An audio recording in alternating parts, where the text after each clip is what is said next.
Welcome back sa Lutong Bahay! Yes. Aromatics. We'll add the ground beef.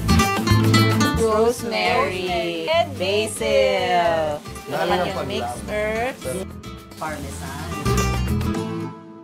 Ilagay na tayo ng ating Tomato sauce. So, ito, na-drain ko na yung pasta, Miss Jen. Yes. So, ano yung ginagawa pala mga kapitbahay ni Miss Jen sa pasta? Pagkaluto, pagka-drain, nilalagyan niya ng butter. Butter. Para hindi din dikit-dikit. Nilalagyan, yes. yan. So, nilalagay yan doon. Mix. So, ito toss lang natin. Yung so, pala yung trick doon. Yung pala ang Yes. trick niya. We'll put Italian spices again. Paano po ba kayo nag-umpisang magluto? Ay, mami ko lagi nagluluto sa Germany noon. Ah, talaga? Yeah, even my dad naman, mahilig sila magluto. So, syempre, bata pa lang ako, nagka-cut-cut na ako, tumutulong, ganyan-ganyan. Sous chef na kayo. Sous chef na. Oo. So yung mommy nyo, pag nagluluto sa Germany, nagluluto ba siya ng Filipino food doon? Parang Di ba siya? kare-kare ang ginagawa niya. Kare? Nakakahanap siyang ingredients sa Germany. May Filipino store. Talaga? Yes! Maraming Filipino stores Grabe sa talaga mga Germany. Pilipino. All around the world. Napakadami natin. True. Ito na po ang mushrooms ninyo. Okay. Do we Yes. put it? Yes, we can put na. Agad-agad. Agad-agad para maluto din. Bongga. May hinahanap ka po bang kulay? Wala naman kulay, taste lang talaga hinahanap ko.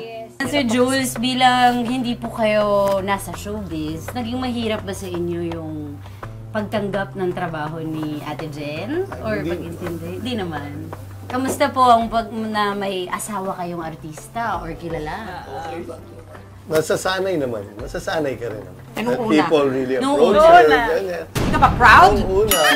May pananakot. Hindi naman. Kamusta po nung una? I don't know. Hindi lang ako siguro ganun na tao that I get... Private. I get affected, ganyan. I'm not that kind of person. So, for me, if someone approaches us, normally sa akin pa nga lumalapit pag gusto magpa-picture. Kasi Talaga po? nahiya sa kanya. So, sa akin lumalapit. Ganyan. So, mas approachable daw si Happy. Kasi akala nila magbaberta ka. Akala nila magbaberta mode ka. I-robot mo sila. Bakit ka natatakot? Kasi mga lalaki mostly ang nagpapapicture. Before. Ngayon, maraming I mean, kids both, na. Even the kids. Yeah. kids and girls. So, Siyempre yung hot babes days, puro mga boys. Ayun, But during I'm a that time. wholesome lady. Naabutan niyo po PG! ba? Sir Jules, naabutan yung Viva Hot Babes Oo pa rin naman. si Yeah. Ate Jen. Gusto That's when I met her. Oh, wow! Mamaya gusto ko, ididig ko talaga yung love story na yan. Okay na po? Yeah, malapit na. Ayan I-ano na. nyo, medyo, do we have a Paano nyo spoon? po ito sinaserve? Hinahalo nyo na po ba sa pasta? No, Or, separate. Magkahiwalay. Separate. Kasi there are some Separate, yeah. mahilig sa sauce, gusto marami. There are some gusto konti lang. Oh, Yes. self-preference. Okay. Yan, luto na yung sauce, so pwede na nating tikman. Yes. Masarap naman yung sauce, pero...